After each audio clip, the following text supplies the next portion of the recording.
El legislativo calificó la petición de los asambleístas que respaldan el proceso de juicio político contra el presidente Guillermo Lasso y remitió el expediente a la Corte Constitucional. Ahora el futuro jurídico, el futuro político contra el presidente Guillermo Lasso ya está en manos de los jueces de la Corte Constitucional.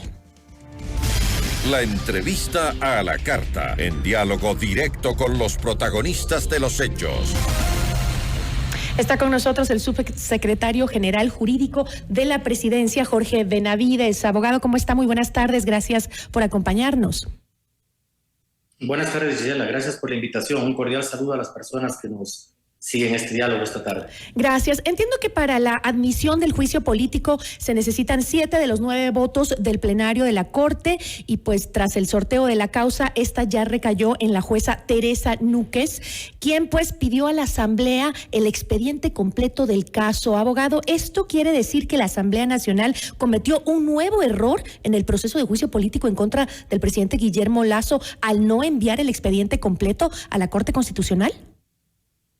En efecto, parte del trámite para enjuiciar políticamente al presidente de la República supone que medie un dictamen de admisibilidad, como usted ha señalado, de parte de la Corte Constitucional. En ese sentido, es que se debe enviar por parte de la legislatura de los interpelantes todo el proceso completo, es decir, todas las piezas procesales que den cuenta de un acto de control político que ejerce la Asamblea Nacional ante el presidente de la República. Hay que tener en consideración que hubo una serie de omisiones, una serie de problemas en cuanto al trámite formal, incluso que se habían enviado una serie de documentos por fuera del término legal. Pero más allá de todo esto, en efecto, hubo una providencia por parte de la jueza ponente de la Corte Constitucional en donde se solicitaba que se adjunte al expediente un documento en donde se dé cuenta de una reconsideración que se hizo.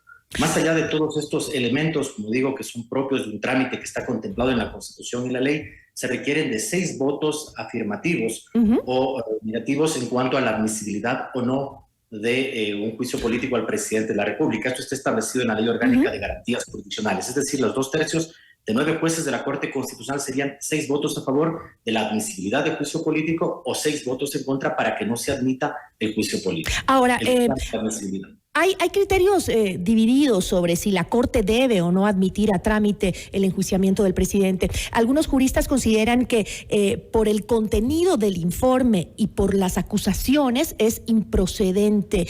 Jurídicamente, ¿por qué sería improcedente la acusación planteada contra el presidente? Las razones esgrimidas están en el documento que fue entregado el sábado pasado a la Corte Constitucional, en donde el presidente de la República, y firmado por supuesto por el secretario jurídico de Presidencia, Juan Pablo Ortiz, se esgrimen las razones del por qué no procede un juicio político al presidente, tomando en consideración 2 elementos que son esenciales. El primero, hay que tener en cuenta que el artículo 129 de la Constitución establece de modo taxativo cuáles son las causales para llamar a juicio político a un presidente. Estos son delitos contra la seguridad del Estado, delitos contra la administración pública y delitos que tienen que ver con crímenes de lesa humanidad. En este caso se trata de hacer una interpretación forzada del número 2 del artículo 129 para hablar de un nexo causal inexistente. Por tanto, no habría una infracción debidamente analizada y establecida por parte de la Asamblea Nacional para que proceda este juicio político ante la Asamblea Nacional en contra del presidente de la República. Porque digo, a pesar de ser un control de tipo político, en donde hay subjetividades de por medio, es necesario la adecuación de la conducta que esgrime por parte de los interpelantes para que pueda tener luz verde en sede constitucional y proceder al enjuiciamiento político. No habría un nexo causal entre una actuación directa realizada por parte del presidente de la República y la causal que se señala por parte de la Asamblea Nacional. Ahora, abogado, en caso de aprobarse el juicio, este proceso, entiendo, tomará alrededor de un mes y el presidente Lasso pues y su equipo tienen que preparar su defensa. ¿Ya tienen planteado ese escenario o irán directamente a la alternativa constitucional de la muerte cruzada? Bueno, hay que ir paso a paso. El primer tema es ver qué pasa con la Corte Constitucional. Por normas procedimentales, hasta el día de hoy, el juez ponente tiene que presentar ante el Pleno de la Corte Constitucional la ponencia de admisibilidad o no admisibilidad. Y luego tiene que resolver en el plazo de 48 horas Pleno. Esto es hasta el día miércoles. Y una vez que se tenga el pronunciamiento dado por la Corte Constitucional, sabremos si en efecto se camina hacia un juicio político en sede legislativa o no. Entonces, este momento, lo importante es esperar, como digo, al pronunciamiento de la Corte Constitucional y que de nuestra parte, a partir de los escritos presentados a la Corte Constitucional, no hay un fundamento para llevar a un juicio político al presidente de la Pero, a ver, abogado, me imagino que ustedes se deben haber planteado todos los escenarios posibles. Por eso mi pregunta, en caso de aprobarse el juicio político por parte de la Corte, ¿van a esperar al veredicto de la Asamblea Nacional o se van a adelantar decretando una muerte cruzada?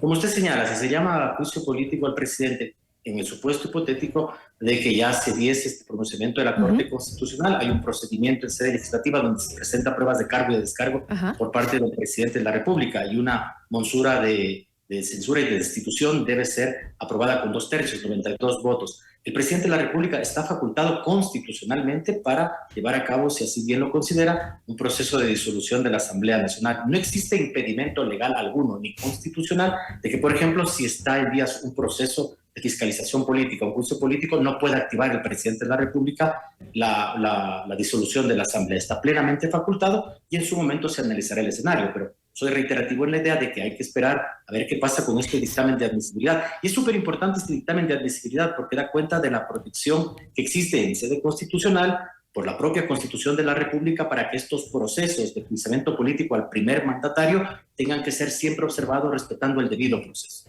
Ahora, sí, constitucionalmente el presidente tiene esa alternativa de la muerte cruzada, de disolver el Congreso, pero ¿tiene el presidente Lasso la ventaja legal de disolverlo, de disolver al Congreso antes de que el Congreso lo destituya a él?